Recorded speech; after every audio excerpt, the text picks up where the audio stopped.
Nous allons commencer et je vais vous parler, si on reste dans les temps, de la discordance entre la réalité et les recommandations d'infectiologie.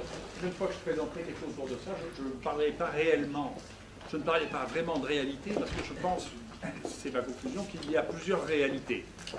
C'est ce que pensent les gens de physique quantique depuis longtemps. Mais moi, je parle de la réalité tangible telle que je la connais avec les malades, l'observation, les microbes. Et puis, il y a une autre réalité dont je vais vous parler au fur et à mesure et vous expliquer les raisons de cette différence de réalité. Tous les chercheurs qui finissent par s'intéresser à l'épistémologie. L'épistémologie, c'est l'histoire des sciences. Et donc, les gens qui ont marqué l'histoire des sciences pendant le XXe siècle sont essentiellement des physiciens qui se sont rendus compte que la physique de Newton était dépassée, et puis que la physique de Einstein était dépassée, et qu'on est rentré dans la physique quantique. On ne sait pas où on va rentrer après la physique quantique, mais donc ils ont analysé la raison pour laquelle il y avait eu un retard à la compréhension de cette évolution de la physique. Et il y a deux grandes théories qui ne s'opposent pas, mais qui se complètent. L'une qui est celle de Karl Popper, que vous avez en haut, qui est l'école de Vienne, qui a beaucoup théorisé dessus, mais globalement, d'abord ils disent qu'il faut jamais, à chaque fois qu'on se bat pour un mot en science, c'est qu'on se bat pour des symboles et on ne se bat pas pour de la science. C'est un vrai point, il ne faut pas se battre pour des mots. La deuxième chose, c'est que la plupart des théories naissent de l'utilisation d'outils nouveaux que n'avaient pas à un certain point et qui permettent d'observer le monde d'une manière différente. Tandis que Kuhn, qui est l'autre grand épistémologue du XXe siècle, dit en réalité les choses ne se passent pas comme ça, c'est-à-dire que les théories deviennent instables au fur et à mesure. Bien sûr, la plus grande bêtise que l'on dit, c'est une des choses les plus courantes, mais c'est ce que je vous répète très souvent, c'est l'exception confirme la règle. Pas du tout, l'exception tue la règle. Après, c'est juste le temps que les gens se rendent compte que cette exception tue la règle et que les exceptions s'accumulent qui permet de rendre obligatoire le changement de théorie. Ça veut dire que la théorie de Newton n'est pas entièrement fausse, elle est partiellement fausse, mais ce sont les exceptions qui ont amené à créer de nouvelles théories pour expliquer ce qui était des exceptions à la théorie principale. Et donc, il y a un moment où les théories sont devenues trop instables parce qu'il y a trop d'exceptions, et à ce moment-là, on doit changer de théorie, c'est ce qu'on appelle changer de paradigme. On change de modèle de pensée. Et donc, toutes les théories ne sont que la manière d'aménager la connaissance que nous avons à un moment. Ce n'est pas de la religion, ce n'est pas définitif, donc il ne faut pas se battre comme des chiffonniers pour la théorie, c'est juste la manière dont on accommode la connaissance. Il faut avoir quelque chose pour dire, écoutez, voilà, ça s'explique comme ça, mais il ne faut pas y croire. D'accord ? C'est juste le moment, l'époque dans laquelle on vit.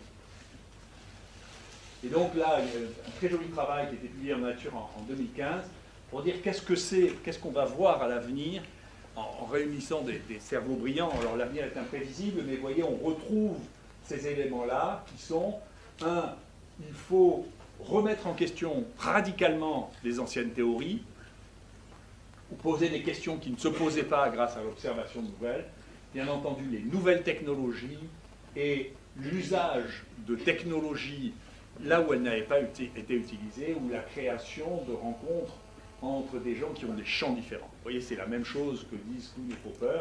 Et parmi les éléments qui sont centraux à cette question, eh bien, le microbiote humain, l'immunothérapie des cancers, et puis les désordres psychiatriques sur lesquels il nous faut maintenant passer une page. Les désordres psychiatriques maintenant ont un éclairage visible, lisible, c'est-à-dire on arrive à avoir des images associées à la pathologie psychiatrique.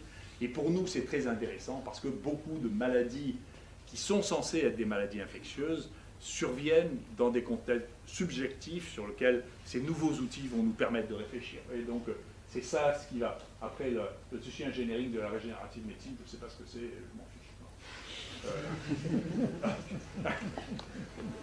Les infections dans le monde, je ne sais pas si ces chiffres sont vrais, ça varie plus ou moins, mais dire le nombre d'infections, la mortalité en général. Alors, il y a de plus en plus de morts, mais la mortalité diminue parce qu'on vit de plus en plus vieux. Alors donc, c'est très intéressant parce qu'il y a une espèce de compétition entre les médecins et les chercheurs qui disent « moi j'en ai de plus en plus, moi j'ai plus de cancer, moi j'ai plus de cardiologie ». Bien entendu, on meurt de plus en plus vieux, donc les morts qui augmentent sont les morts de vieux. Ce n'est pas les morts de jeunes. Donc les morts de jeunes, ils mourraient plutôt de pneumonie et de diarrhée, et ça diminue. Donc les cancers n'augmentent pas du tout, ils diminuent, mais ils diminuent à condition qu'on les rapporte à l'âge. Comme les infections cardiovasculaires, on les diminue si on les rapporte à l'âge. Même l'Alzheimer diminue si on le rapporte à l'âge. Mais, bien sûr, comme personne n'aime les bonnes nouvelles pour des raisons qui m'échappent, la presse dira tout le temps qu'il y a de plus en plus de cancers. Même vous dire, c'est affreux, il y a de plus en plus de morts. 55 millions de morts par an, vous vous rendez compte, c'est un scandale. Mais comme on est 6 milliards, ça ne va pas arrêter d'augmenter. Voilà. Donc à la fin, les 6 milliards sont là, vont tous mourir. Une mauvaise nouvelle, vous allez tous mourir. Ça arrive. Mais on n'est pas pressé. Voilà. Donc, si on regarde les infections dans le monde, alors, les trois grands, VIH, tuberculose, paludisme, alors la meilleure, elles régressent toutes. Le paludisme, ça se stabilise malheureusement, ça ne régresse plus, peut-être que ça va revenir, mais il faut avoir comme idée que les choses qui ont le plus amélioré, alors ça vraiment, c'est pas politiquement correct, je suis désolé de le filmer, mais les deux trucs qui ont le plus amélioré la santé humaine depuis 20 ans, c'est les organismes génétiquement modifiés, parce que ça coûte pas cher et qu'il y a 1 milliard de gens qui sont nourris avec ça, d'accord, et c'est les pesticides, parce que pratiquement tout ce qu'on a gagné sur le paludisme, c'est le pesticide. D'accord. Donc vous voyez, c'est pas exactement ce que vous disiez à la presse, mais j'aurai l'occasion de vous redire ça plus tard. Le grand truc, alors ça fait scandale beaucoup chez les gens qui font de la recherche fondamentale sur ces domaines, parce que j'ai déjà dit, après avoir reçu le financement pour l'IHU, on m'a demandé de dire quelle était les grandes priorités, c'est exactement la même diapositive. Et je leur ai dit, vous savez, là où on a mis le plus d'argent depuis 30 ans, de toute l'histoire de l'humanité, c'est pour rechercher des vaccins contre VIH, tuberculose et paludisme, et il n'y en aura pas. Alors, je ne suis pas déçu, parce que maintenant, on est 7 ans après, et il n'y en a toujours pas. Et il n'y en a pas parce que le paludisme sont des maladies qui ne sont pas immunisantes, et que donc on sait très bien imiter ce que fait la nature, alors aujourd'hui, on sait très bien le faire, mais ce que ne sait pas faire la nature, on ne sait pas l'imiter. Que donc il faudra trouver quelque chose d'autre, parce que c'est pas comme ça que ça se passera, et c'est pas d'ailleurs comme ça que s'est passé l'immunité vis-à-vis de ces maladies dans le passé. Je vous en redirai un mot, ça n'est pas par les vaccins que vous arriverez à le faire, mais par d'autres mécanismes. Les infections respiratoires, là aussi, c'est pas politiquement correct, je m'excuse, ça a diminué d'une manière extraordinaire. C'est la première fois, ça a commencé il y a 4 ans, que ça n'est plus les pneumonies qui sont les premiers tueurs au monde. Pourquoi? Parce que les antibiotiques ne coûtent plus rien sur les marchés d'Inde et de Chine, et dans les pays pauvres, vous pouvez acheter des médicaments pour rien. Quand les gens de la fièvre, ils prennent des médicaments et ça les sauve. Ils prennent des antibiotiques et ça les sauve. D'accord? Donc déjà, ça fait 3 choses, vous voyez, sur lesquelles je suis en désaccord fondamental avec tout le monde. Je suis bien content. Donc, pour les infections digestives, la régression, ce n'est pas de multiplier pour les infections digestives des pays pauvres. Le problème, c'est le périfécal. C'est-à-dire qu'à partir du début de l'urbanisation, quand les gens ont déféqué à côté de l'endroit où ils habitaient et que les eaux n'étaient pas traitées, on a commencé à créer des cycles humains d'infection qui tuent encore énormément. Et donc la solution, ce n'est pas de les prendre les uns après les autres parce qu'il y en aura sans arrêt. La solution, c'est de traiter les eaux sales. Et donc il faut faire un investissement massif dans le traitement des eaux sales, plutôt que de faire des traitements massifs dans le traitement dans les vaccins. Vous avez un exemple avec Haïti. Ce qui s'est passé à Haïti, c'est que le soldat des Népalais qui venait d'un pays épidémique a déféqué dans l'eau de boisson des gens qui étaient en dessous, et on en est maintenant à 10 000 morts. Et ça, c'est juste du périphéral, c'est juste de la propreté. On savait à Marseille, ça a été inventé au cours de l'épidémie de choléra, que si on mettait de l'eau de Javel, il n'y avait plus de cas de choléra. C'était pas très compliqué, il fallait mettre de l'eau de Javel dedans. D'accord. Et comme ils avaient caché le truc, alors tout le monde savait qu'il y avait des épidémies de choléra au Népal, hein, les soldats népalais l'avaient caché, et donc ils n'ont pas nettoyé les matières fécales qu'ils ont balancées. Ils ont balancé 1 mètre cube de matière fécale dans l'eau des gens, dans laquelle les gens allaient boire. Les infections empêchées par les vaccinations, c'est très important, c'est très intéressant, mais si les gens ne veulent plus vacciner, à quoi ça sert d'inventer des vaccins? C'est une vraie question. Et c'est une question qu'il faut reposer, dont je vous parlerai. Les infections nosocomiales, c'est quand même la première cause de mort par maladie infectieuse dans les pays développés. Ici, ça c'est une vraie priorité. Hein. Et puis les infections émergentes, je vous en parlerai. La transmissibilité des cancers, je vous en reparlerai. On a l'impression que la transmissibilité des cancers, les gens n'ont pas bien compris, et je vous redonnerai un exemple qui est le plus intéressant, qui est celui de papillomavirus humain, qui est une maladie sexuellement transmissible. Donc moi, depuis que j'étais tout petit, alors je ne crois pas tout ce qu'on m'a raconté quand j'étais tout petit, mais ça je le crois encore, c'est que les maladies sexuellement transmises, il faut traiter les 2 partenaires. La prévention, vous le faites chez les 2. Mais nous, en France, on a fait un truc, c'était un truc de cinéma, c'est extraordinaire. Le premier truc, la première remboursement, c'était du temps de Roselyne Bachelot, qui de temps en temps était un peu surréaliste, et donc elle avait décidé qu'il fallait vacciner que les vierges. Alors quand j'entendais ça, je me rappelle dans le stage, je disais, pour ceux qui aiment les films drôles, on avait vu le film des Monty Python sur la vie de Brian, et à un moment on voit tous les gens comme vous qui se penchent et qui demandent à la vieille maman de Brian, Are you a virgin? Et donc je voyais très bien, les pharmaciens demander aux jeunes femmes, Are you a virgin? Alors, après, très bien, on a dit on ne va pas faire que le dire. C'est idiot en plus parce que, écoutez, honnêtement, à 30 ans, il y a 27% des jeunes femmes qui ont été infectées par un des HPV. Donc ça veut dire que la première fois qu'elles vont avoir un rapport sexuel, elles ne vont pas taper les 8 qui sont cancérogènes quand même. Donc c'est bien de dire alors, elle est vraiment malchanceuse. Enfin, c'est pas ce que disent les statistiques. Et puis deuxièmement, on a trouvé ça, pourquoi? On a trouvé que c'était une maladie sexuellement transmise. Attendez, c'est de l'information générale. Ça fait 10 ans que le type qui a fait ça a eu le prix Nobel, tout le monde devrait savoir ça. Donc c'est parce que les femmes, ça avait été découvert par les Italiens au 19e siècle, que les femmes qui vivaient dans les couvents, les nonnes, n'avaient pas de cancer du col. Alors on a beaucoup médit après, au Moyen-Âge, Boccace disent des horreurs sur les nonnes, mais c'est pas vrai. C'est-à-dire, elles avaient moins de cancer du col de l'utérus que les femmes qui étaient autour et qui n'étaient pas des nonnes. Donc on se disait, c'est probablement une maladie sexuellement transmise, surtout pour les organes génitaux, on peut y penser un peu spontanément. C'est pas besoin d'avoir des raisonnements très complexes. Donc ça a été trouvé dans ces conditions. Et puis deuxièmement, histologiquement, les gens qui faisaient les cancers de la gorge se sont rendus compte chez les hommes, il y a beaucoup de cancers de la gorge qui sont liés à la consommation de tabac et d'alcool, mais il y a une partie qui n'est pas liée à ça. Et quand on a regardé, histologiquement, ça ressemblait au cancer du col. Et maintenant, on avait l'outil, puisqu'on sait détecter les HPV, et on a regardé, est-ce que ça, c'est du HPV? La réponse est oui. Je vous laisse deviner comment ça peut se passer. C'est celui qui l'a dit, c'est Michael Douglas, qui a eu un cancer de la gorge, et qui a dit, c'est moi qui le dis, hein, j'ai fait trop de cunnilingus dans ma vie. Je ne sais pas si c'est ça, mais en tout cas, c'est Michael Douglas qui l'a dit. Ensuite, on s'est rendu compte que ça donnait cancer de l'anus, chez les hommes et chez les femmes. Et donc, le ministère de la Santé a dit, puisque c'est comme ça, on va rembourser le vaccin aussi aux homosexuels masculins. Et je ne sais pas comment un préadolescent, on sait qu'il va devenir un homosexuel masculin. Alors je me suis dit, le pharmacien va aussi demander, Are you gay? Et donc, si vous voulez, pour une maladie qui est sexuellement transmise et qui donne des cancers chez les hommes et chez les femmes, si vous voulez, la stratégie vaccinale, là, elle montre que les gens n'ont pas bien compris que c'était une maladie transmissible. En tout cas, et du coup, on a le taux de couverture pour HPV le plus bas au monde, parce que si les gens comprennent quelque chose avec une histoire pareille, ils sont forts. Voilà. À part qu'ils comprennent que c'est pas raisonnable. Et la résistance aux antibiotiques, je vous en parlais aussi. Donc alors, les points sur lesquels je ne suis pas d'accord, c'est ma nature. Vous avez vu que c'est très important d'être opposé aux principes généraux pour trouver les choses. C'est pas moi qui le dis, hein, c'est une revue de nature. Donc je suis validé. Alors les virus sont petits, bien sûr, vous savez, avec Bernard Folland, on travaille depuis des années sur les virus géants, et donc l'idée c'était que les virus étaient petits, ce que l'on avait écrit à la fin du XIXe siècle, parce qu'on ne les voyait pas au microscope optique, ils étaient filtrables dans des fils qu'on appelle les fils de Chamberlin, qui sont porcelaine et qui ne laissent passer que ce qui fait moins de 0,2 microns, et donc qui n'est pas visible au microscope optique, mais qui est quand même virulent, c'est pour ça qu'on l'appelait le virus.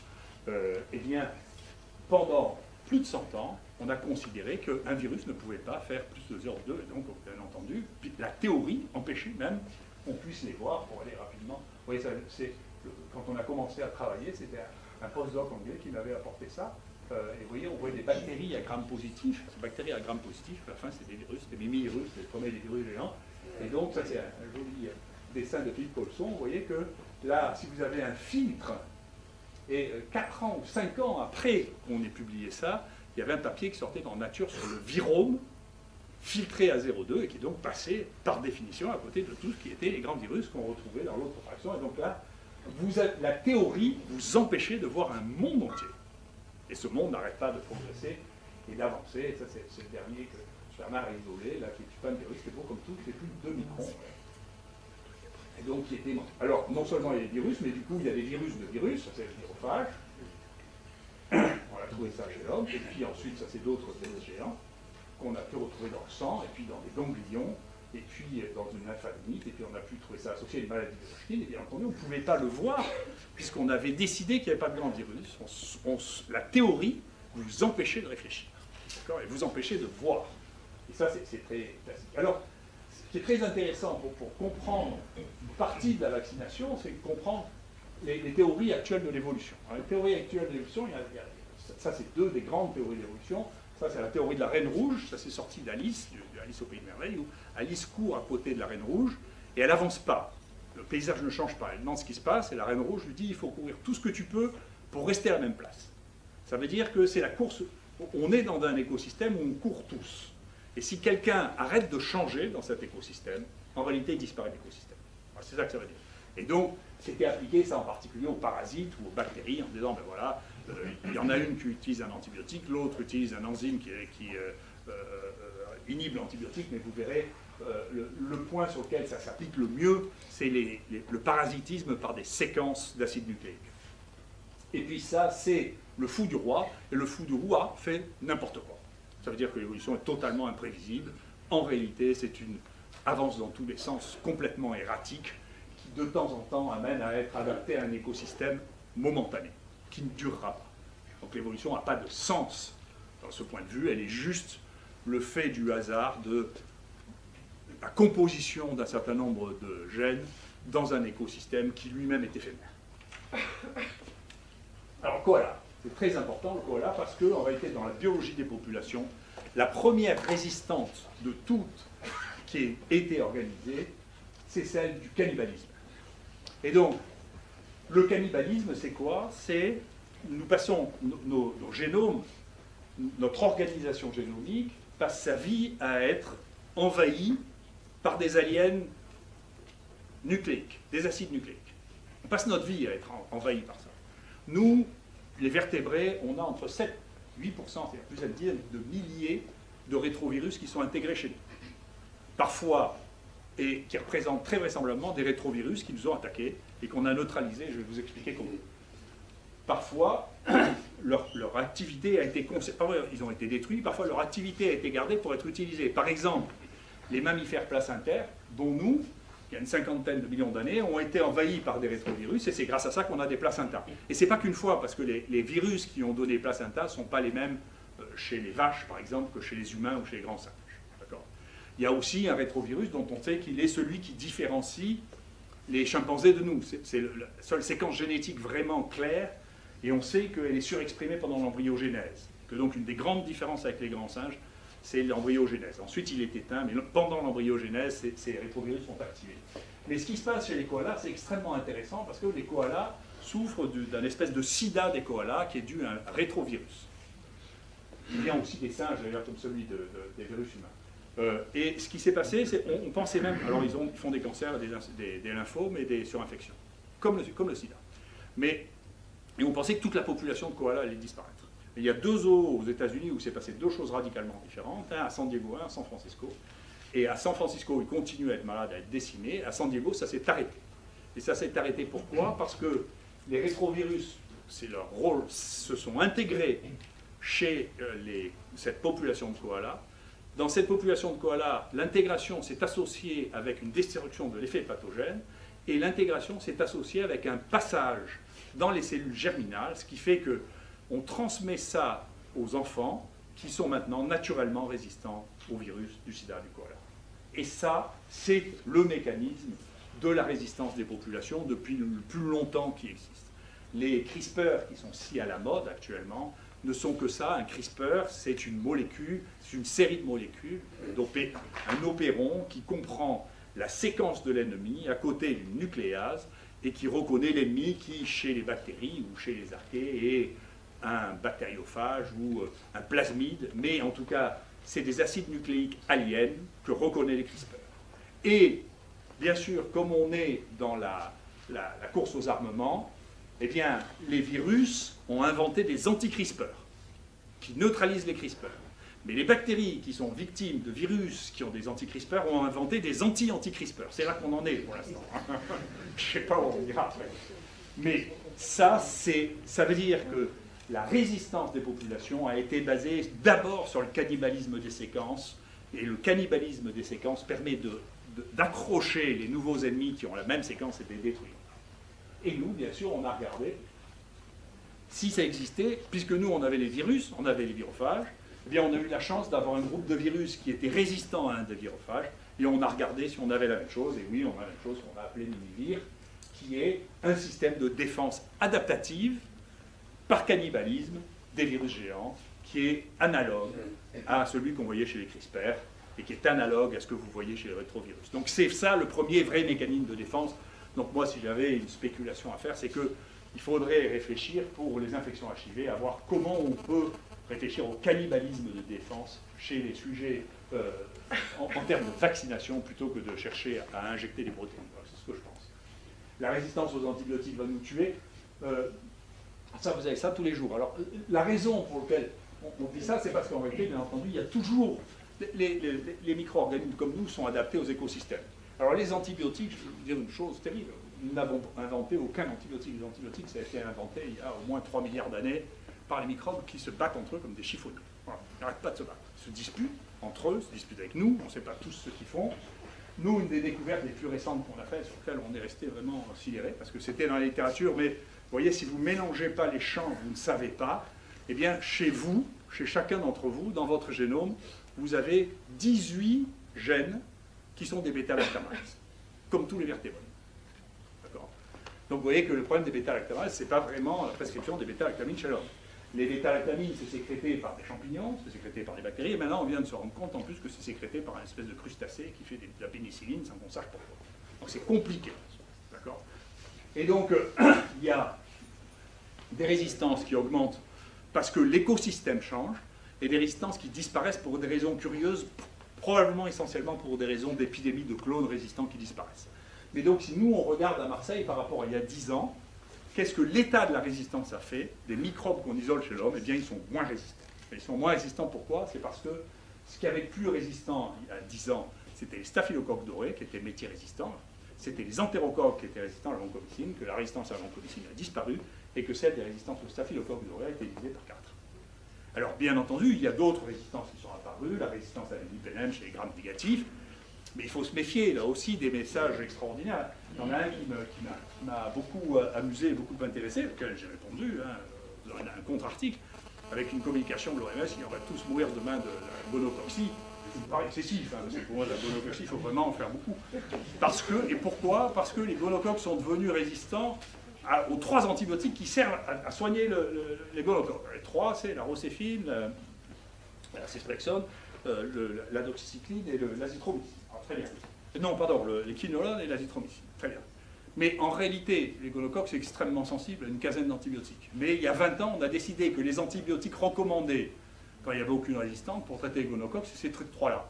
Et il y a tous les autres qui restent, ils marchent toujours aussi bien. Pas de problème. Donc moi, j'ai fait un truc, j'ai dit, écoutez, si vous ne savez pas comment traiter une gonocoxie, vous prenez par exemple de la piostacine, de la fusidine ou de la phosphomycine, ça marche bien. Ça ne coûte rien, c'est génériqué. Et donc, c'est un drame qui n'est pas un drame planétaire, et il suffira de changer d'antibiotique pour traiter les gonocoques.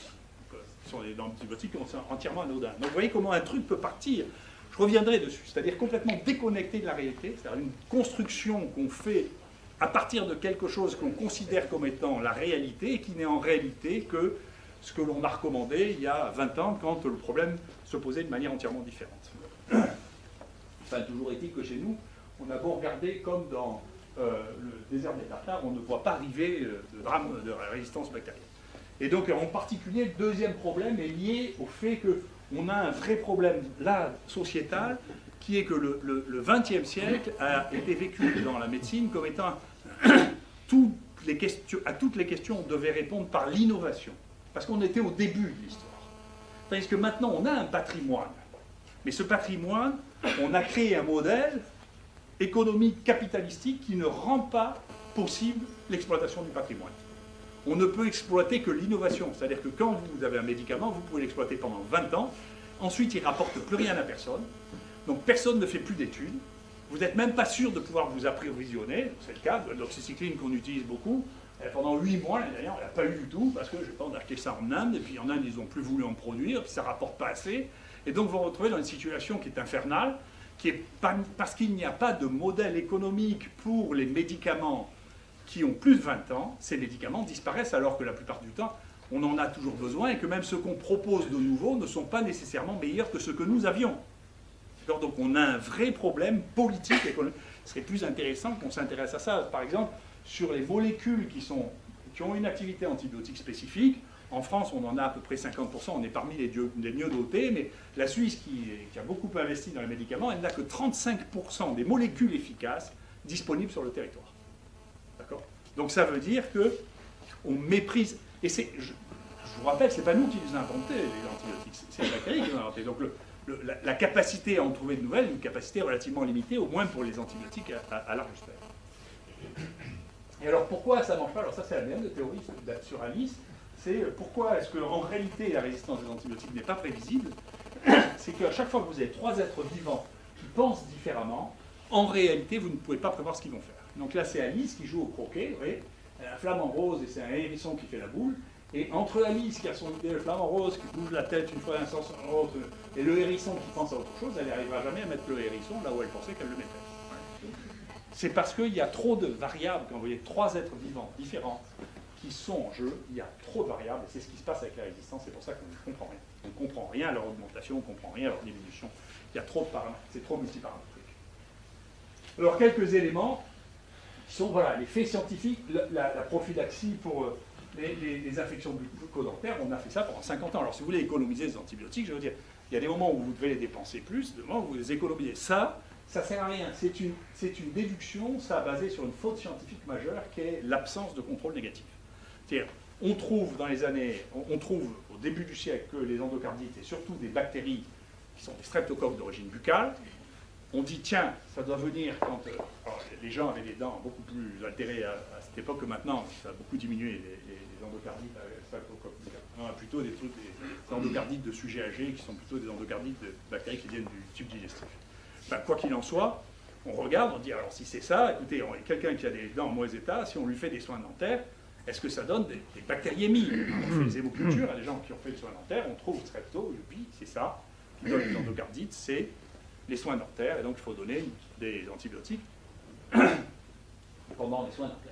Simplement, ça néglige complètement le fait qu'il fallait avoir des témoins négatifs. Et en réalité, quand vous vous brossez les dents ou que vous mangez du chewing-gum, vous avez aussi des bactéries à streptocoque buccale.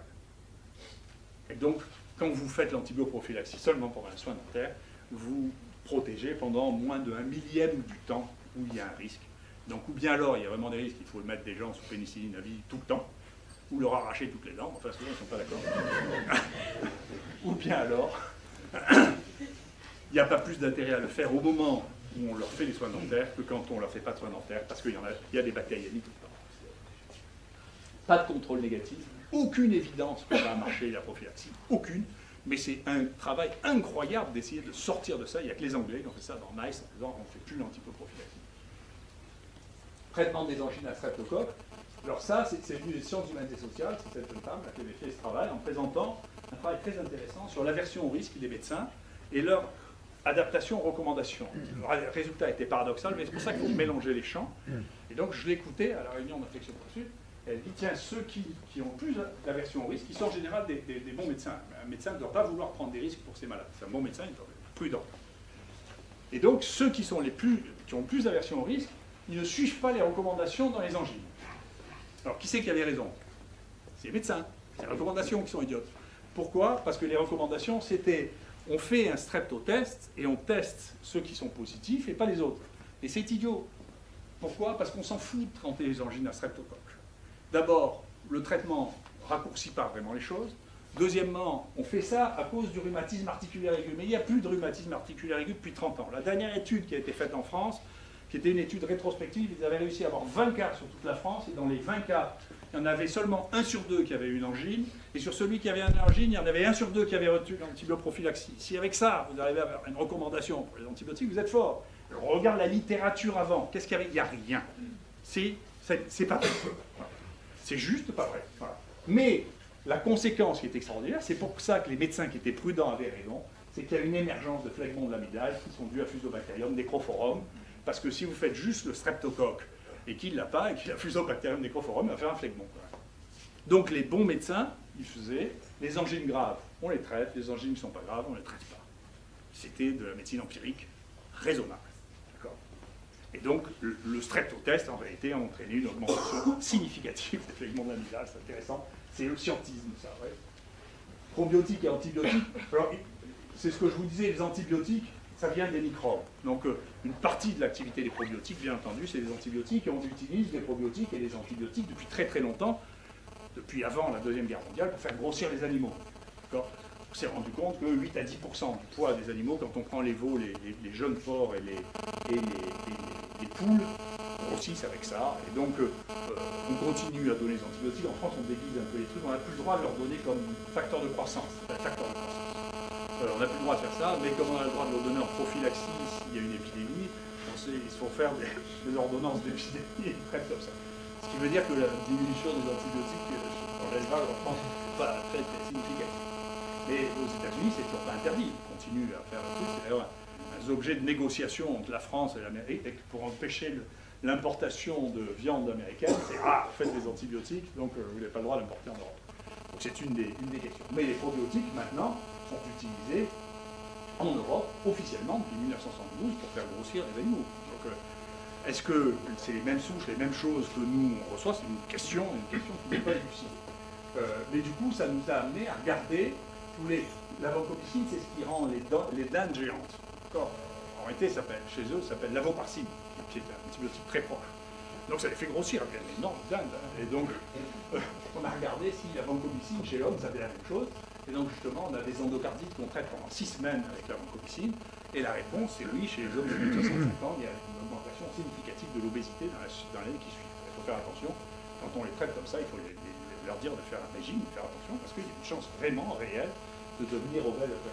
Les femmes deviennent moins obèses, je pense qu'en général, elles sont plus attentives à la photo. Je pense que c'est un biais. C'est un biais de genre, mais je pense qu'il est culturel. Jean-Louis, tu es d'accord? Je pense qu'il est culturel. Alors, la grippe devrait être traitée avec des antiviraux, pas avec des antibiotiques. Qui c'est qui est d'accord avec ça? Ça, il se méfie. Moi, j'ai déjà répondu. Alors, c'est pas vrai. Donc, par exemple, ça c'est très intéressant. Krugman, c'est une vraie star. C'est un type vraiment extraordinaire. C'est un mec qui travaille toute sa vie sur le pneumocoque. C'est lui qui est le conseiller de Bill Gates pour les maladies infectieuses. C'est extraordinaire.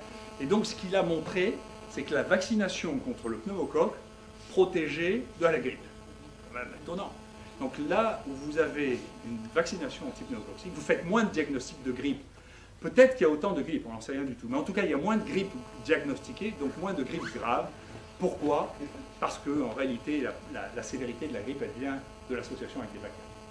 Et par exemple, c'est cette grande folie qui a rendu tout le monde dingue avec la grippe aviaire et par analogie avec la grippe espagnole. En réalité, en 2008, il sort un papier qui montre que 97% des gens qui sont morts, quand on reprend les autopsies de 1917, qui sont morts de grippe espagnole, sont morts en réalité de surinfection bactérienne par des staphylocoques, des pneumocoques ou des hémophilus.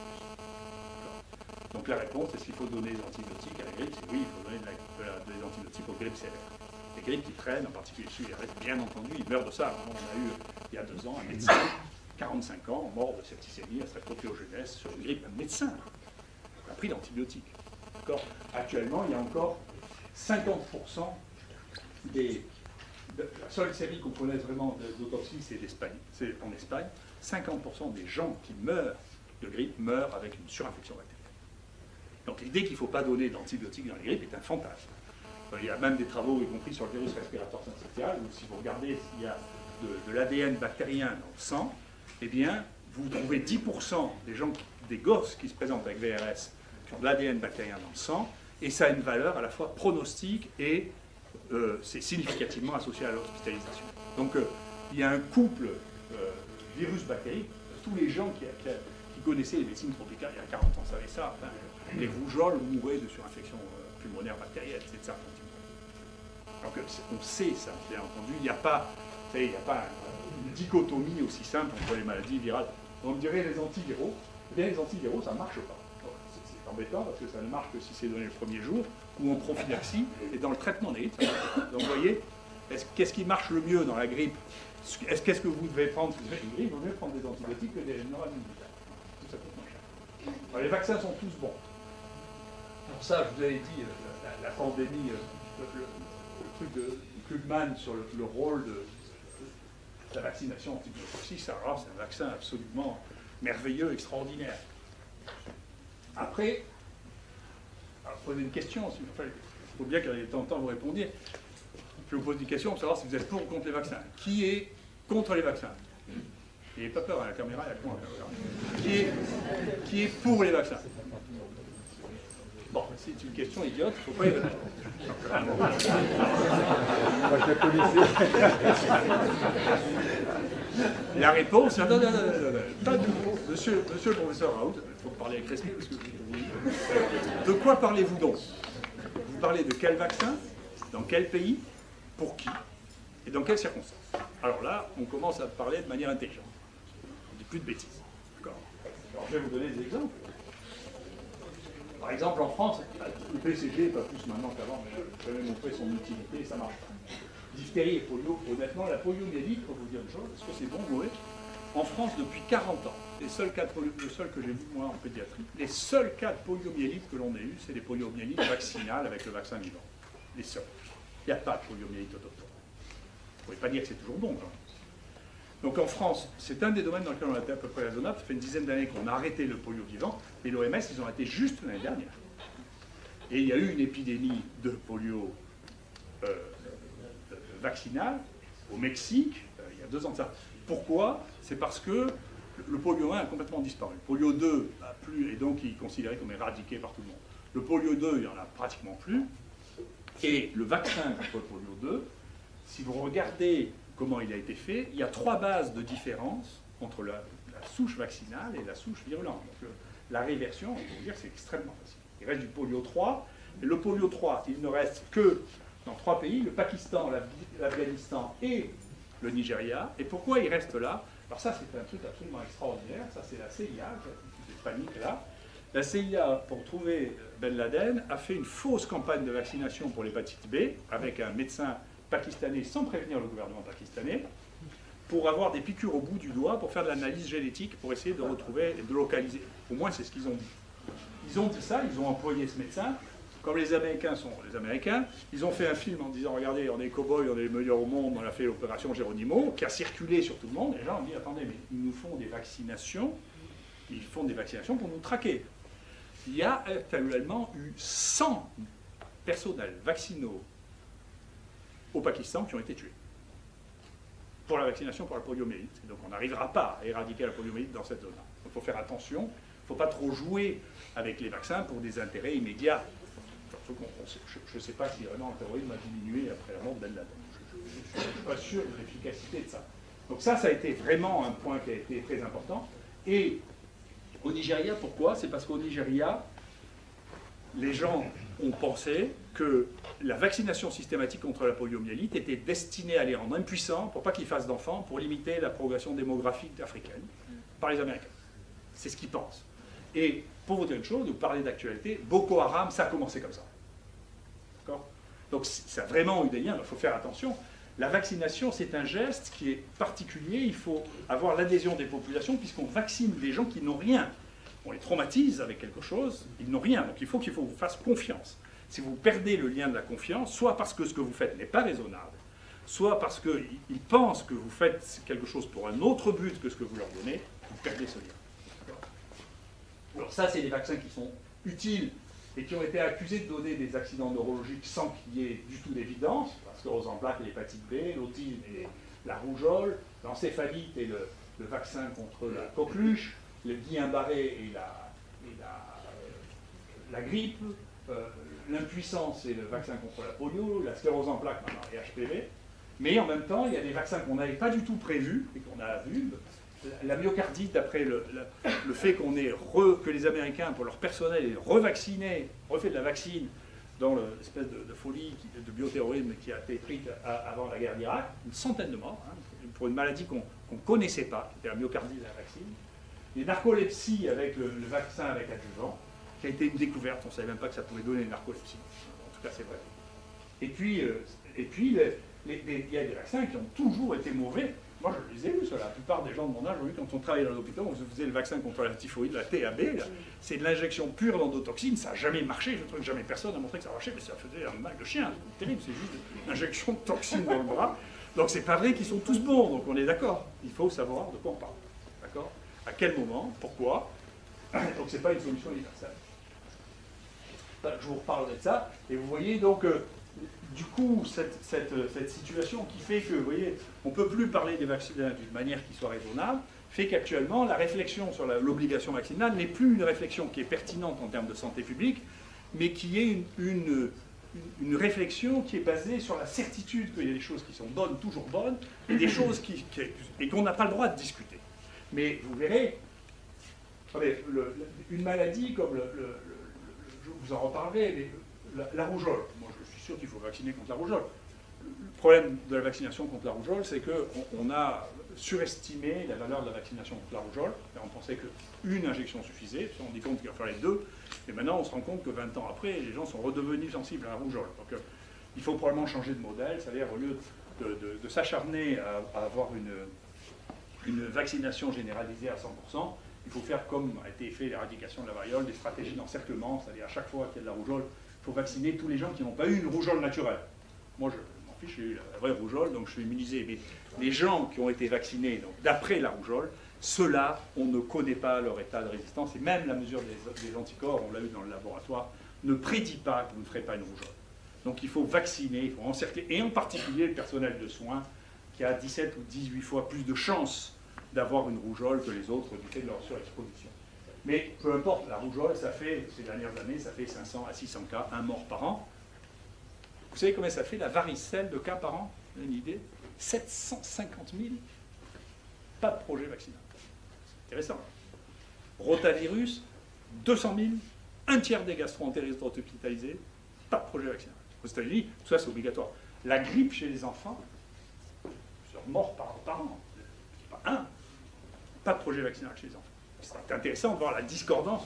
Qu'est-ce qui est un problème de santé publique? Et donc là, on ne parle plus de santé publique. On parle d'idéologie. C'est pour ça que je commence comme ça. Est-ce que vous êtes pour ou contre les vaccins? C'est de l'idéologie. Il faut le faire. Vous êtes obligé de le faire. Pourquoi ces maladies qui n'existent plus ou qui sont rarissimes, et pourquoi vous ne vous occupez pas des maladies qui sont extrêmement fréquentes? Et finalement, tous les gens qui ont des enfants jeunes savent bien que les gosses, ils font la varicelle, ils font la grippe, et qu'ils vont faire des gastro-entérites. On le sait, ça. C'est intéressant. Donc ça, je reverrai ça parce que vous allez voir, c'est intéressant. Dans le papillomavirus, moi je suis effectivement pour l'égalité des genres, donc on vaccine les hommes. Pas de raison que les femmes soient toujours privilégiées. De temps en temps, il faut qu'on ait un avantage. Dans cet équilibre des choses, il faut qu'on ait droit au vaccin aussi. Nous, on paye, et les femmes ne payent pas, c'est pas normal. Alors, les bactéries anaérobies, je ne vais pas insister là-dessus, mais c'est vrai que pendant 100 ans aussi, on a dit qu'il y a des bactéries anaérobies. En réalité, il y a des bactéries qui sont intolérantes à l'oxygène, ce qui n'est pas la même chose. C'est-à-dire que vous pouvez les protéger de l'oxygène et du coup les cultiver en anaérobiose. Là aussi, c'était un mythe, et donc ça a été hautement... c'est une gélose qui n'existe pas, ça. Dedans, vous voyez des aérobies strictes comme Pseudomonas aeruginosa et des anaérobies strictes comme les bactéroïdes. Théoriquement, vous ne pouvez pas faire ça. En réalité, vous pouvez le faire parce que si vous les supplémentez en antioxydants, ça marche. Toutes les infections sévères doivent recourir à des antibiotiques, ça c'est vraiment une modification, c'est avec Mathieu qui fait ça. Un jour, quelqu'un m'a appelé, on avait commencé à faire des greffes fécales, et puis quelqu'un m'a appelé de l'hôpital européen en me disant, regardez, on a une vieille dame qui a plus de 80 ans, ça, quand vous avez des images comme celle-là, c'est une indication de la colectomie en urgence. Une dame de 85 ans en réanimation en choc septique pour faire la colectomie en urgence, les chances de succès sont modestes, et donc on a envoyé Mathieu, parce qu'il était intransportable, pour faire une greffe fécale, elle a guéri extraordinairement rapidement, une greffe fécale. Cette femme a été condamnée à mort. Une greffe fécale, c'est spécial. Une maladie, un germe. Alors ça, bien sûr, ça c'est une maladie importante. C'est pour ça qu'on en parle si peu, d'ailleurs. Parce qu'elle est très importante. Le Clostridium difficile, c'est 2500 morts identifiés par an, peut-être 5000, 20 à 30 000 aux États-Unis, 20 à 30 000 en Europe. Et il y a une vraie recommandation à faire là de santé publique, c'est pas de quinolone et pas de roséphine après 65 ans, sauf périvital. Parce que, pourquoi? Parce que c'est une maladie où la défense se fait par les microbes. Donc on change là aussi de modèle, de paradigme, vous voyez, ça c'est Pasteur et Koch qui disent un microbe, une maladie. Et puis on se rend compte que c'est pareil, il y a le background génétique qui change. Et puis, il y a les bactéries. Parfois, une bactérie peut éviter d'avoir une maladie. C'est le cas des derniers antibiotiques trouvés, qui s'appellent la lugdunine. Quand dans le nez, vous avez Staphylococcus lugdunensis, vous n'avez pas Staphylococcus aureus. Et quand vous avez Staph aureus, vous n'avez pas Staphylococcus lugdunensis. Ils sont incompatibles. Et donc, Il y a des gens qui ont regardé s'il y avait quelque chose chez Luc Dunensis qui inhibait Staphylococcus aureus. Oui, ils l'ont purifié. C'est un nouvel antibiotique qui s'appelle la lugdunine. D'accord ? Donc cette incompatibilité, ça veut dire que nous avons un microbiote qui nous défend lui aussi contre les aliens. C'est la deuxième ligne de défense après le cannibalisme. Il y a le cannibalisme en premier, et deuxièmement les alliés qui empêchent la colonisation par les ennemis. D'accord ? Et c'est eux les plus efficaces. Okay ? Mais qu'est-ce qui se passe quand on a Clostridium difficile? Eh bien, il faut qu'il y ait trois choses. Et on rentre dans la complexité dans laquelle nous allons vivre maintenant au XXIe siècle. La première chose, c'est, il faut qu'il y ait un microbe qui puisse être pathogène. 2, il faut un terrain pour Clostridium difficile. Souvent, c'est l'âge de plus de 65 ans. Troisièmement, il faut un déséquilibre du microbiote, c'est-à-dire la prescription d'antibiotiques. Si on a les trois, alors on a Clostridium difficile. Donc vous voyez, ce n'est pas juste Clostridium difficile, c'est Clostridium difficile plus le terrain, plus le microbiote altéré. Doxycycline et enfants. Pendant des années, on a dit qu'il ne fallait pas donner de doxycycline aux enfants. C'est pas vrai, c'est simplement une déduction à partir des tétracyclines qu'on donnait à des doses très importantes pendant très longtemps. En réalité, il y a une revue systématique qui a été faite. Donc nous, on avait besoin, parce que la doxycycline, c'est un médicament qui n'est pas cher et qui est très fonctionnel. Et c'est pas vrai, il n'y a pas de contre-indication à l'utilisation de la doxycycline. C'est faux. Alors, pour ceux qui veulent comprendre, encore une suggestion de livre, vous voyez, il faut lire, si vous voulez, les poètes sont des chamans. Je ne crois pas à la prédiction scientifique, mais je crois qu'il y a des gens qui ont une perception des choses qui est en avance, en particulier les poètes. Et Jean Baudrillard a écrit il y a une vingtaine d'années un truc qui est sidérant, parce que c'est en train de se passer, qui s'appelle Simulacre et Simulation. Il disait au début, les réseaux, la digitalisation amplifie, comme la PCR, des signaux existants, mais au bout d'un moment, ça n'est plus de l'amplification, c'est un autre monde. C'est-à-dire que ça n'est plus de la disproportion, c'est quelque chose qui n'est plus en lien du tout avec la réalité, ce qu'il appelle l'hyperréalité. Et il dit, il y a un autre monde, qui est un monde de l'hyperréalité, qui n'est pas le même monde que celui de la réalité perceptible avec nos sens. C'est un autre monde. Et cet autre monde est de plus en plus occupant. Et comme moi, ce que je lis, c'est que les gens passent maintenant 7 à 8 heures par jour, c'est-à-dire la moitié de leur temps éveillés devant un écran, on ne peut pas dire que cette réalité est moindre que l'autre réalité. C'est une autre réalité, c'est une autre nature. La connexion entre les deux est de plus en plus ténue. Par exemple, vous voyez, ça c'est le hit parade des morts. On vient de regarder, on regarde les Google Requests en France 2017. Et on met ça en face des morts, pour voir si c'est un rapport quand même. Vous voyez, donc vous regardez 0, 39 000 tétanos, 1 mort, 10 cas, 58 000 interrogations. Poliomyélite, 0, 0, 3 millions 9. Le truc, vous voyez, c'est que le monde, quand même, au-dessus là, on est vraiment avec la réalité. Ça, vous pouvez dire c'est une amplification, mais ça, vous pouvez amplifier ce que vous voulez, 0 parce que vous voulez, quand même, ça reste 0. Hein. Enfin, moi, j'ai appris ça quand j'étais petit. Après, vous regardez, ça intéresse pas mal la coqueluche, là. Hop, Hémophilus B, déjà, ça tue beaucoup. Il y a beaucoup de cas, mais on s'en fiche un peu. L'hépatite B, ça c'est 1300 par cas. C'est des cas d'hépatite B contractés 30 ans auparavant. Hein. Ce n'est pas celle de l'hépatite B actuellement. Actuellement, l'hépatite B en France, il n'y en a quasiment plus. Hein. Des conversions actuelles. Mais ça intéresse. Méningocoque, alors ça intéresse beaucoup. Il y a 63 morts, il y a 26 000 interrogations. Streptococcus pneumoniae, on s'en fiche un peu. Ça tue beaucoup, hein, mais énormément. Vous voyez, il y a moins d'interrogations que de malades diagnostiqués à l'hôpital. Ça, c'est du PMSI. Hein. Ça, c'est des gens qui ont été hospitalisés avec maladies infectieuses graves. On a trouvé le truc. Donc, il y a moins d'interrogations que de malades. La rougeole, 1 mort par an. Regardez combien il y a. Vous voyez, 385 000 interrogations. C'est incroyable. Vous voyez. Et vous regardez la varicelle, 750 000, hop, 61 000. Oui. Ceux-là, ils sont vraiment déconnectés, dans un sens ou dans l'autre. Là, les oreillons, il n'y a pas de mort. Hein. L'interrogation est modeste. Les rotavirus, les gens ne savent pas ce que c'est, donc il y a 190 000 cas, enfin, il n'y a pas beaucoup qui regardent. Varicelle zonale, ils s'en fichent complètement. La grippe, c'est à peu près équivalent, vous voyez. La rougeole, il y a 0 mort, 60 000 interrogations. Staphylocoque, quand même, beaucoup de morts. Hein. Et ça, on s'en fiche, pourquoi. Escherichia coli, alors il y a un peu plus, là, parce qu'il y a des infections urinaires, les gens qui doivent regarder. Vous voyez, ça n'a pas de... c'est pas connecté. Voilà, il n'y a plus de connexion. C'est chikungunya, zéro, il y a 0 cas du tout, alors, vraiment 0, mais il y a quand même 133 000 interrogations. Ebola, 0, 3 800 000 interrogations. C'est quand même un truc, quand même. Hein. Donc, quand je vous dis, c'est le truc Baudrillard, là. Si tu veux, il y avait juste un truc qui était... Tu es convaincu? Il y avait un truc qui était de l'amplification, et un truc qui n'est plus de l'amplification, c'est complètement déconnecté, c'est plus vrai, c'est autre chose, voilà, c'est un autre monde.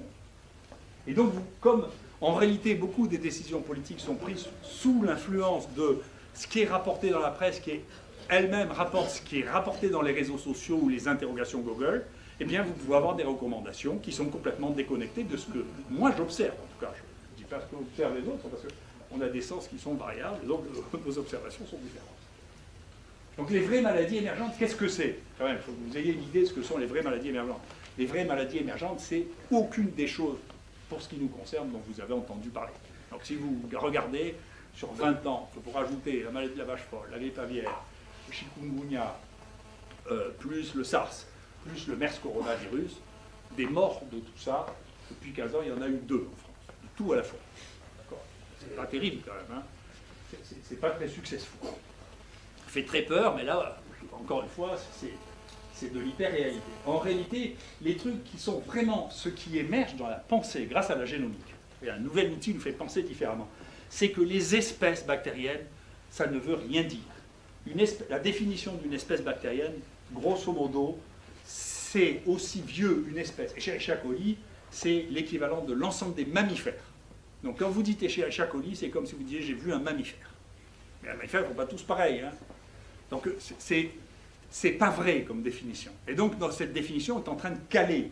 Et donc ce qu'on voit, c'est qu'en réalité, les maladies émergentes auxquelles on est confronté, en dehors de la grippe et des infections virales respiratoires, dans lesquelles il y a des mutants sans arrêt, sont les maladies bactériennes qui émergent au milieu d'espèces qui sont déjà connues, mais c'est des clones qui sont épidémiques. Par exemple, Pékin, qui est né il y a probablement 40 ans en Chine, est passé quelques cas à maintenant 10% des tuberculoses du monde sont dues à un clone unique. Et c'est ce même clone, et c'est les clones épidémiques en général qui sont susceptibles d'être porteurs de résistance. Ils ne sont pas tous résistants. On ne sait pas pourquoi ils ont une capacité, peut-être parce qu'ils ont perdu ces CRISPR qui enlèvent les aliens, si vous voulez, ils ont perdu la capacité à se débarrasser des mécanismes de résistance. Donc Pékin, Clostridium difficile, eh bien, on a vécu une énorme épidémie due à O27, qui était nosocomiale. On a eu une épidémie due à O78, qui est une zoonose du porc, qui donne des cas sporadiques chez l'homme. Et on a une nouvelle épidémie. Vous voyez, c'est pas les mêmes maladies, il n'y a pas la même mortalité, il n'y a pas la même source, il n'y a pas la même transmission. Ce n'est pas une maladie unique. Il y a des points communs dans les maladies liées à ces clones d'espèces, mais ce n'est pas une maladie unique. Staph aureus, là aussi c'est des zoonoses, le porc, les poules, et c'est ça qui a donné la résistance à la méticilline que l'on a observée dans les staphylocoques de manière aussi énorme. En réalité, il y a une épidémie de clones qui devenaient facilement résistants. La raison pour laquelle ces clones ont disparu ou ont régressé est inconnue. On ne comprend pas les cycles épidémiques. On ne comprend pas comment ça commence, on ne comprend pas pourquoi ça explose, on ne comprend pas pourquoi ça s'arrête. C'est un mystère qui n'est pas résolu actuellement avec des réponses simples. Escherichia coli, pardon, alors ça c'est les poules. Donc, ceux qui ne savent pas, les infections urinaires, pour la plupart, c'est une épizootie d'infection chez les poules qui donne des infections urinaires quand il y a un déséquilibre de l'écosystème de la vessie. C'est ça, en réalité, des infections urinaires. Les Enterococcus fécalis, pareil. Il y a des épidémies d'Enterococcus fécalis et d'infections urinaires Enterococcus fécalis liées aux poules, peut-être aux œufs, on est en train de regarder ça. La typhoïde, il y a une surprise incroyable, ils ont séquencé 5700 génomes au Sanger Institute, ils se sont rendus compte que la moitié était un clone unique, qui était parti d'Inde, et qui avait petit à petit passé par le golfe Persique, la corne de l'Afrique, et qui descendait petit à petit. On ne le savait pas parce que leur phénotype n'était pas le même. Il y a des phénotypes résistants, non résistants, et il y a très peu d'informations phénotypiques différentes d'un isolat à l'autre de Salmonella typhi. Et donc c'est une énorme pandémie qui s'est développée sous nos yeux sans qu'on la voie, puisque nos méthodes d'identification ne nous permettaient pas de différencier le clone épidémique des bactéries endémiques qui sont là depuis longtemps. Pareil pour le choléra. Le choléra, eh bien, il y a 2 travaux qui ont été publiés dans Science il y a 1 mois et demi, qui montrent que tout le choléra africain dont on pensait qu'il était installé, en réalité n'est pas du tout installé, et que tous les choléras reviennent toujours du sous-continent indien, probablement du Gange, qu'ils apparaissent, qu'ils se dispersent créent une pandémie et disparaissent. Ils n'arrivent pas à s'implanter durablement. Ces épidémies disparaissent complètement et elles reviennent, elles réémergent à partir de sources qui viennent du sous-continent indien. C'est ce qui s'est passé en Haïti, par exemple. C'est pareil probablement pour ce qui s'est passé par la peste, sauf que la peste, ça vient plutôt de la zone Kazakhstan et steppe. Les épidémies de peste sont arrivées, elles sont reparties. On ne sait pas pourquoi elles ont disparu. Il y a eu quelques cas sporadiques et puis elles ont disparu. Il y a eu une autre pandémie dont on ne connaît pas la source, mais on sait qu'il y a des endroits dans lesquels sont capables de se générer les nouveaux clones au milieu de zones hyperendémiques qui feront les futurs. Enfin, le hit parade, voilà. Les causes de mort dans le monde, les vraies causes de mort dans le monde, vous voulez savoir, c'est le pneumocoque encore, la tuberculose, HIV, le paludisme, c'est ça le plus inquiétant, c'est la résistance aux pesticides. Il faut trouver de nouveaux pesticides pour le paludisme, c'est une véritable priorité parce que c'est en train de repartir du fait de la résistance à la permétrine, papillomavirus, le rotavirus, le Shigella, Salmonella. Voilà les vraies causes de mort les plus importantes dans le monde. Voilà, essayez de voulez savoir plus sur la manière dont on réfléchit. Je vous suggère mon livre, ça ne me rapportera pas beaucoup de sous, mais c'est sur Kindle.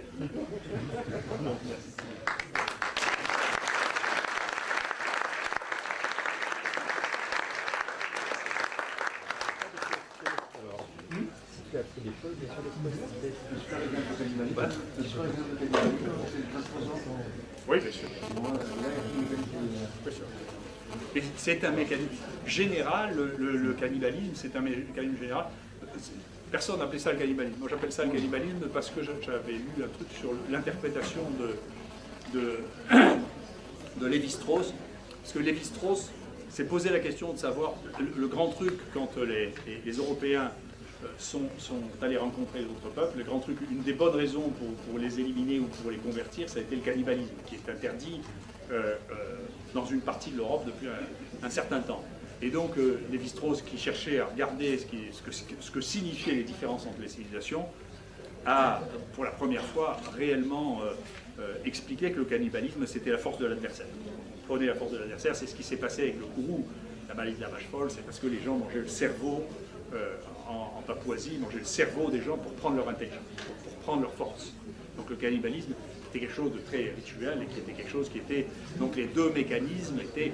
Il n'y avait pas de prison avant, hein, donc c'était soit l'ostracisme, c'est-à-dire on le rejette à l'extérieur de la société, soit on le mange. C'est un mot général. Oui. On n'arrive pas.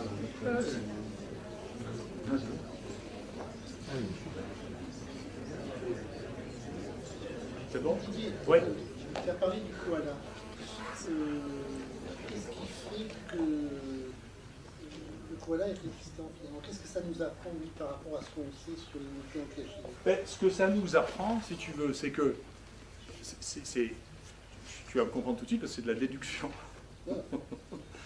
Par déduction, ce que je pense, c'est que ce qui s'est passé avec l'épidémie de rétrovirus du koala est probablement quelque chose qui s'est reproduit à de multiples reprises. Je pense que c'est un phénomène, c'est très rare qu'un phénomène biologique ne s'observe qu'une fois. Je pense que quand c'est un phénomène biologique, c'est un phénomène biologique. Et que donc, ce qui s'est passé avec le rétrovirus du koala, je pense que c'est ce qui aurait pu se passer avec HIV s'il n'y avait pas eu de l'intervention humaine qui a permis d'éviter qu'il y ait une épidémie mondiale et qui aurait été dramatique parce qu'on aurait eu de la transmission mère-enfant de l'HIV qui aurait fait diminuer la population mondiale. Je pense que s'il ne s'était pas passé ça, il y aurait eu une chance raisonnable qu'il y ait eu un passage, si tu veux, dans un certain nombre de cas, dans les cellules germinales et que ceci ait entraîné la mise en place d'une population naturellement résistante. Voilà, c'est ce qui s'est passé chez Koala. Et je pense qu'il est bien plausible que quelque chose comme ça soit passé. Il y a eu quelques publications très contestées là-dessus, qui sont une véritable question, c'est est-ce que ça arrive, ça? Est-ce que c'est possible, est-ce que ça arrive? L'autre mode de transmission étant non pas les cellules germinales, mais cellules souches au cours de la maternité, si tu veux, qui pourraient coloniser les autres souches et du coup venir avec des virus neutralisés et empêcher la multiplication des virus dans les cellules cibles. Tu vois. C'est un des mécanismes plausibles. Mais c'est vrai qu'on peut supposer que l'arrivée de tous ces rétrovirus c'est traduite par quelque chose à un moment donné, mais on sédimente ça sur des millions d'années, et donc que ce qui a survécu, c'est ce qui a été capable d'intégrer ces virus et de les neutraliser, ce qui ne les prédisposait pas, l'évolution n'est pas progressive. Hein. Ce qui ne les prédisposait pas nécessairement au fait d'être capable d'être résistant aux virus successifs.